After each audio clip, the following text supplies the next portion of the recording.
9 out of 10 fire deaths occur in homes. Each year in the U.S., these fires injure and kill thousands of people. Annually, more than $7 billion in personal property literally go up in smoke and flames.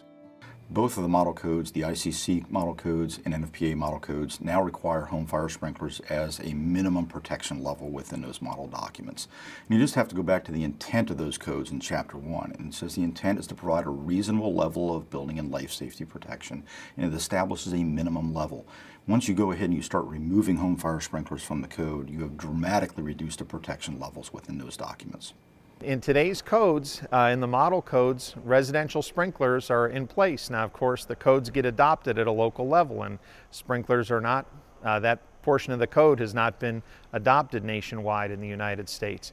However, that's like having a firefighter there 24 hours.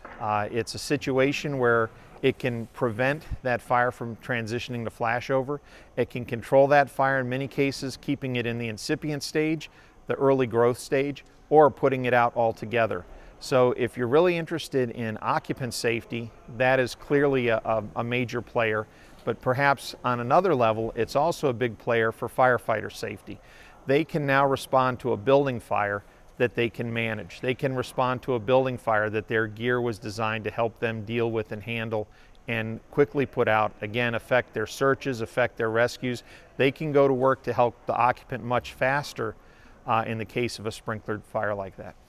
There's a huge transition taking place with regard to the public's perspective of fire sprinklers and fire safety. Starting in 2001, we changed the code to require all multifamily housing to have fire sprinkler systems.